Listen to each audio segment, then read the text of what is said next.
नमस्कार, KP news के bulletin में आपका स्वागत है। मैं हूं अश्विनी आपके साथ। चलिए शुरू करते हैं आज की खबरों का सिलसिला। उससे पहले एक नजर आज के मुख्य समाचारों पर।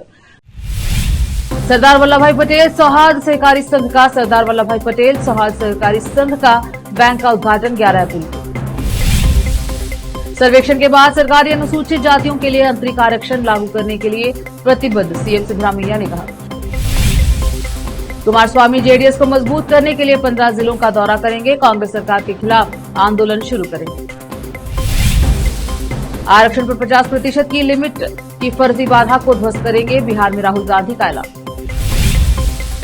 विदर्भ में गर्मी का कहर, तापमान 42 डिग्री के पार, मौसम विभाग की चेतावनी जारी।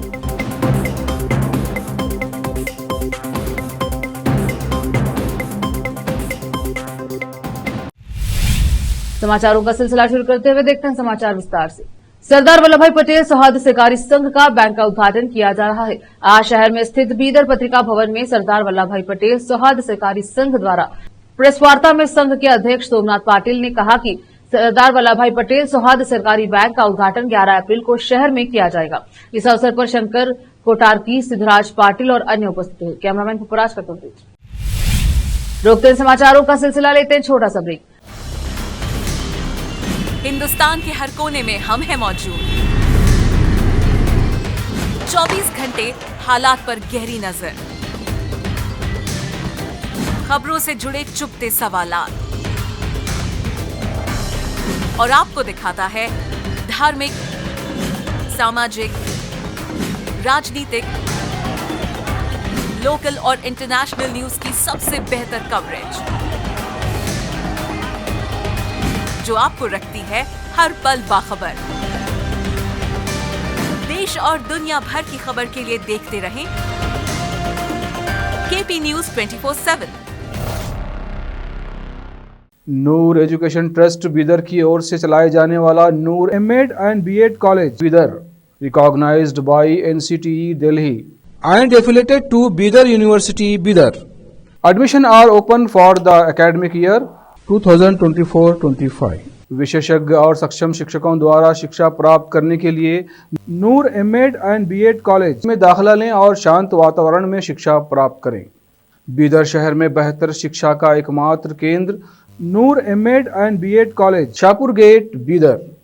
Phone numbers 9945283920, 8482221297।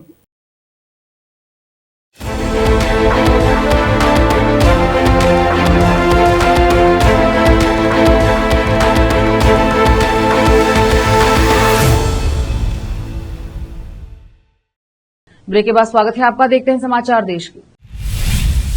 कर्नाटक के मुख्यमंत्री सिद्धरामैया ने अनुसूचित जातियों एससी के बीच आंतरिक आरक्षण प्रदान करने के लिए अपनी सरकार की प्रतिबद्धता की पुष्टि की और इस बात पर जोर दिया कि इसके बारे में कोई संदेह नहीं होना चाहिए। उन्होंने कहा कि न्यायमूर्ति एचएन नागमोहन दास आयोग को सर्वेक्षण करने के लिए 2 महीने का समय दिया गया है, जिसके बाद यह सुनिश्चित करते हुए आंतरिक आरक्षण लागू किया जाएगा कि किसी के साथ अन्याय न हो। आंतरिक आरक्षण को लेकर कोई संदेह नहीं होना चाहिए। हम इसे लागू करेंगे। अगर आप मना नहीं करेंगे तो भी हम इसे लागू करेंगे। हम निश्चित रूप से सुप्रीम कोर्ट के आदेश का पालन करेंगे। डॉक्टर बाबू जगजीवन राम की 118वीं जयंती के अवसर पर आयोजित कार्यक्रम में बोलते हुए उन्होंने कहा, न्यायमूर्ति नागमोहन दास ने 2 महीने का समय मांगा है। हमने समय दे दिया है। किसी के साथ अन्याय न हो, यह सुनिश्चित करते हुए इसे लागू करेंगे। जेडीएस नेताओं ने बेंगलुरु महानगर क्षेत्र में पार्टी को मजबूत करने, आगामी तालुका और जिला पंचायत चुनाव की तैयारी और कर्नाटक में जन विरोधी कांग्रेस सरकार के खिलाफ बड़े पैमाने पर आंदोलन की योजना बनाने के लिए बैठक की। यहां पार्टी नेताओं के साथ आयोजित बैठक के दौरान जेडीएस के प्रदेश अध्यक्ष कुमारस्वामी ने निष्क्रिय जिला अध्यक्षों को बदलने, रिक्त पदों को भरने और सदस्यता पंजीकरण अभियान की प्रगति सहित प्रमुख संगठनात्मक मामलों पर चर्चा की। उन्होंने पार्टी नेताओं को कर्नाटक में कांग्रेस सरकार के कुशासन के खिलाफ राज्यव्यापी विरोध प्रदर्शन आयोजित करने का निर्देश दिया, जिसमें बिजली दरों में वृद्धि, जलापूर्ति की कमी, बस किराए में वृद्धि और दूध, दही और डीजल की कीमतों में वृद्धि जैसे मुद्दों का उजागर किया गया। क्याथमारनहल्ली के निवासियों के एक मंच ने मैसूर शहर में उनके इलाके में एक मदरसा को फिर से खोलने के लिए मैसूर डीसी द्वारा बुधवार को पारित आदेश का विरोध किया। 2016 में एक हिंदू कार्यकर्ता की हत्या के परिणाम स्वरूप सांप्रदायिक झड़पों के बाद पुलिस ने मदरसा बंद किया था। हिंदू जागरण वेदिका एचजेवी के एचजेवी के सदस्यों और आसपास के इलाकों के निवासियों जिनमें रंगास्वामी, राजन, आनंद और लोकेश शामिल हैं ने 1 दशक पुराने मुद्दे के संबंध में डिप्टी कमिश्नर जी लक्ष्मीकांत रेड्डी के फैसले का विरोध करते हुए एक प्रेस मीट विज्ञप्ति जारी। डीसी ने गुरुवार को बेंगलुरु की अदालत के समक्ष कार्यवाही रिपोर्ट पेश की। अदालत ने 2019 में इसे फिर से खोलने के लिए अरबी मदरसा अधिकारियों द्वारा एक रिट याचिका के बाद डीसी को निर्देश जारी किया था। रुकते हैं समाचारों का सिलसिला, लेते हैं छोटा सा ब्रेक। हिंदुस्तान के हर कोने में हम हैं मौजूद। 24 घंटे हालात पर गहरी नजर,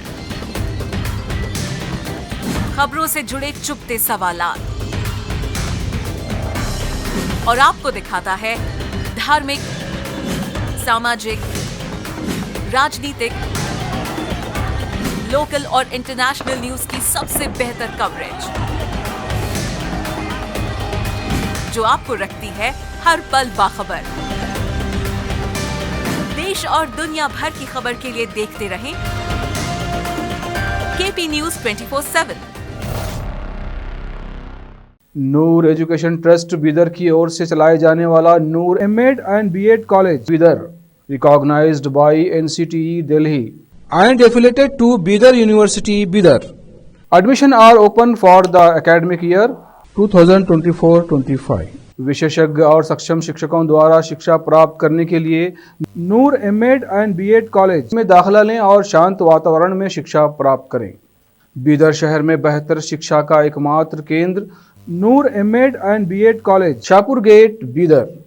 फोन नंबर्स 9945283920, 8482221297।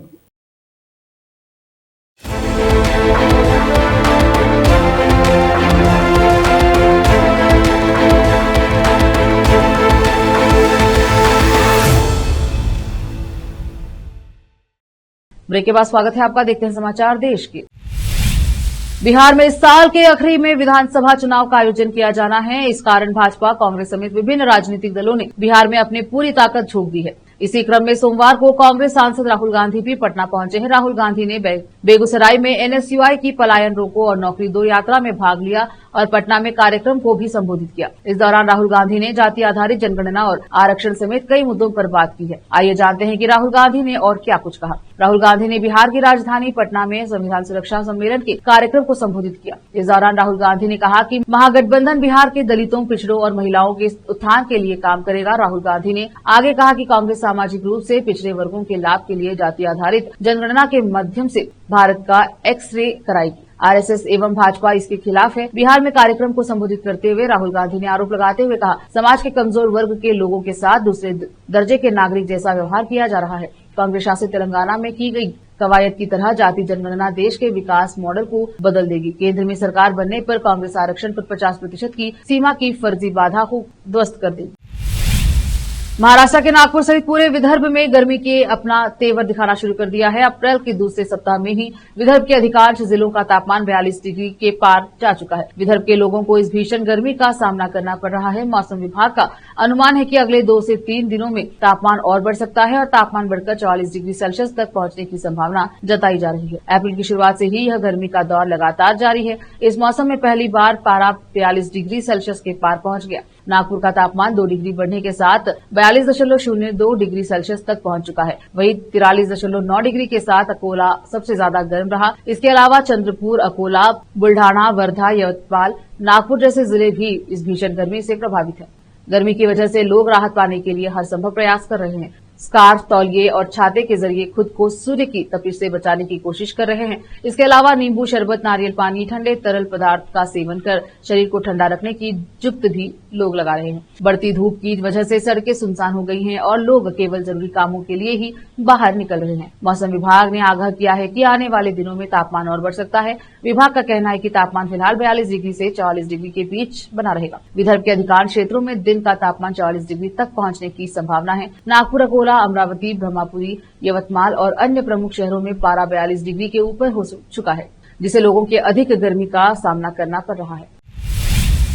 अलवर जिले के गोविंदगढ़ थाना क्षेत्र के फहरी गांव में शनिवार को 2 पक्षों के बीच जमकर संघर्ष हो गया। मामूली विवाद ने इतना तुल पकड़ा कि देखते ही देखते लाठी, डंडों और पत्थरों के साथ गोलियां भी चलने लगी। इस हिंसक झड़प में करीब 1 दर्जन से अधिक लोग घायल हो गए, जिनके कुछ को गोली के छर्रे भी लग गए। घायलों को पहले गोविंदगढ़ सामुदायिक स्वास्थ्य केंद्र ले जाया गया, जहां से गंभीर रूप से घायल लोगों को जिला अस्पताल रेफर किया गया। घटना का एक वीडियो भी सामने आया है, जिसमें दोनों पक्षों के करीब 2 दर्जन से ज्यादा लोग एक दूसरे पर लाठी डंडे और पत्थर बरसाते नजर आ रहे हैं। वीडियो के अंतिम हिस्से में एक पक्ष की तरफ से फायरिंग करते हुए भी देखा जा सकता है। फायरिंग के कारण स्थिति और भयावह हो गई। जानकारी के अनुसार पुलिस को फोन के माध्यम से झगड़े की सूचना मिली थी। मौके पर पहुंचे पुलिसकर्मियों ने स्थिति को काबू में लिया। हेड कांस्टेबल तेजाराम ने बताया कि गोली चलने की पुष्टि की जा रही है और मामले की गहन जांच की जा रही है। उन्होंने बताया कि शुरुआती जांच में करीब 12 लोगों के घायल होने की सूचना है।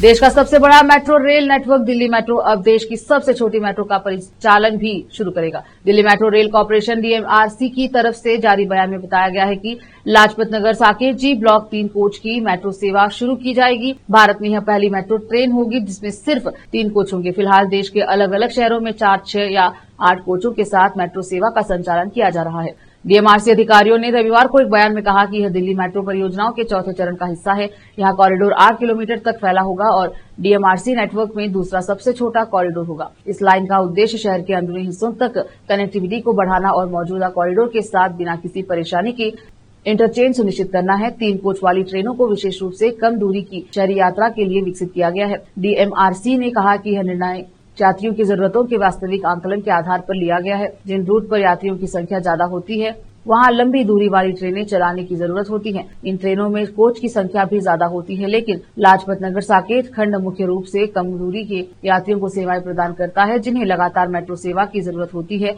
लेकिन यात्रियों की संख्या सीमित है। DMRC ने कहा कि कॉरिडोर का अनुमानित peak over peak direction tariff PHPDT अधिक क्षमता की आवश्यकता के बिना आरामदायक आवागमन की अनुमति देगा। मुंबई से वाराणसी जा रही इंडिगो एयरलाइंस की एक फ्लाइट को रविवार की रात महाराष्ट्र के छत्रपति संभाजीनगर एयरपोर्ट पर इमरजेंसी लैंडिंग करवानी पड़ी। कारण बताया गया कि फ्लाइट के टेक ऑफ करते ही 89 वर्षीय एक महिला यात्री की बीच रास्ते की ही तबीयत बिगड़ गई। लैंडिंग के बाद मेडिकल टीम तुरंत चेकअप करने पहुंची, तब तक महिला की मौत हो चुकी। इंडिगो के मुताबिक यूपी के मिर्जापुर जिले की रहने वाली सुशीला देवी मुंबई से वाराणसी वाली फ्लाइट में बैठी। फ्लाइट में उड़ान भरने ही सुशीला की तबीयत खराब होने लगी, जिसके कारण फ्लाइट को रात 10 बजे के आसपास चिकलथाना एयरपोर्ट पर इमरजेंसी लैंड कराना पड़ा। फ्लाइट के उतरते ही तेजी से मेडिकल टीम चेकअप के लिए पहुंची तो पता चला कि सुशीला देवी की पहले ही मौत हो चुकी। इसके बाद फ्लाइट ने रवाना होने से पहले MIDC CIDC और पुलिस स्टेशन ने जरूरी औपचारिकताएं पूरी की, फिर फ्लाइट वाराणसी के लिए रवाना हुई। एयरलाइंस ने आगे बताया कि पुलिस ने यात्री के शव को छत्रपति संभाजीनगर के एक सरकारी मेडिकल कॉलेज में ट्रांसफर कर दिया। घटना के बाद कुछ देर के लिए फ्लाइट में अफरा तफरी का माहौल बना रहा। इंडिगो ने एक दुखद घटना पर पीड़ित परिजन के प्रति अपनी संवेदनाएं व्यक्त की। अब वक्त एक और छोटे से ब्रेक का, जल्द लौटेंगे ब्रेक के बाद।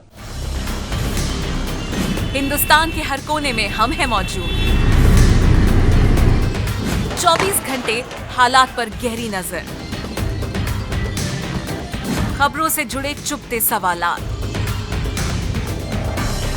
और आपको दिखाता है धार्मिक, सामाजिक, राजनीतिक, लोकल और इंटरनेशनल न्यूज की सबसे बेहतर कवरेज, जो आपको रखती है हर पल बाखबर। देश और दुनिया भर की खबर के लिए देखते रहें KP News 24/7। Noor education trust Bidar की ओर से चलाए जाने वाला Noor M.Ed and B.Ed college Bidar, recognised by NCTE Delhi and affiliated to Bidar University, Bidar. Admission are open for the academic year 2024-25. विशेषज्ञ और सक्षम शिक्षकों द्वारा शिक्षा प्राप्त करने के लिए नूर M.Ed and B.Ed कॉलेज में दाखिला लें और शांत वातावरण में शिक्षा प्राप्त करें। बीदर शहर में बेहतर शिक्षा का एकमात्र केंद्र Noor M.Ed and B.Ed college, Shahpur gate, Bidar. Phone numbers 9945283920, 8482221297।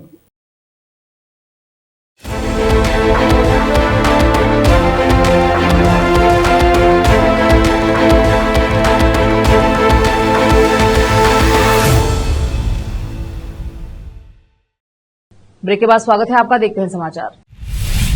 Japan में एक एम्बुलेंस हेलीकॉप्टर दुर्घटना का शिकार होकर अचानक समुद्र में गिर गया। इससे उसमें सवार 6 में से 3 लोगों लापता हो गए, जिनकी तलाश की जा रही है। बताया जा रहा है कि यह हादसा जापान के दक्षिण पश्चिम हिस्से में रविवार को हुआ, जहां एक मरीज को लेकर जा रहे चिकित्सा हेलीकॉप्टर दुर्घटनाग्रस्त होकर समुद्र में गिर गया। इसमें कुल 6 लोग सवार थे, इनमें से 3 लापता हो गए हैं। जापान के तटरक्षक बल ने यह जानकारी दी है। तटरक्षक बलों ने बताया कि इस हेलीकॉप्टर में रोगी के अतिरिक्त एक doctor, nurse, pilot, helicopter mechanic और रोगी की देखभाल करने वाला एक व्यक्ति सवार थे। जापान तटरक्षक बल अधिकारी ने जापान अपनी पहचान उजागर नहीं करने की शर्त पर बताया कि बल ने 3 लोगों को बचाया, जिन्हें इस हादसे के कारण हाइपोथर्मिया हो गया, यानी उनके शरीर का तापमान असामान्य रूप से गिर गया था, लेकिन वे होश में थे। प्रधानमंत्री नरेंद्र मोदी श्रीलंका का 3 दिवसीय दौरा रविवार को संपन्न हो गया। कोलंबो से लौटते समय जब प्रधानमंत्री मोदी का विमान रामेश्वरम से समुद्र के ऊपर उड़ान भर रहा था, तो उसी दौरान उन्होंने विमान में बैठे बैठे श्रीराम सेतु का दर्शन किया। रामनवमी के दिन श्रीराम सेतु का उड़ते विमान से दर्शन करना, यह वीडियो प्रधानमंत्री मोदी ने अपने सोशल मीडिया अकाउंट एक्स पर शेयर किया है। इसे देखकर आपको भी गर्व महसूस होगा। पीएम मोदी ने एक्स पर लिखा, कुछ समय पहले श्रीलंका से लौटते समय मुझे राम सेतु के दर्शन करने का सौभाग्य मिला और एक दिव्य संयोग की बात यह है कि उसी समय हुआ जब अयोध्या में श्रीराम लला का सूर्य तिलक हो रहा था। दोनों के दर्शन करके धन्य हो गया। प्रभु श्री राम हम सभी को जोड़ने वाली शक्ति है, उनकी कृपा हम सभी पर सदैव बनी रहे। फिर से एक नजर आज की सुर्खियों पर। सरदार वल्लभ भाई पटेल सौहार्द सहकारी संघ का सरदार वल्लभ भाई पटेल सौहार्द सहकारी संघ का बैंक का उद्घाटन 11 अप्रैल को। सर्वेक्षण के बाद सरकारी अनुसूचित जातियों के लिए आंतरिक आरक्षण लागू करने के लिए प्रतिबद्ध, सीएम सिद्धरामैया ने कहा। कुमारस्वामी जेडीएस को मजबूत करने के लिए 15 जिलों का दौरा करेंगे, कांग्रेस सरकार के खिलाफ आंदोलन शुरू करेंगे। आरक्षण पर 50% की लिमिट की फर्जी बाधा को ध्वस्त करेंगे, बिहार में राहुल गांधी का ऐलान। विदर्भ में गर्मी का कहर, तापमान 42 डिग्री के पार, मौसम विभाग की चेतावनी जारी।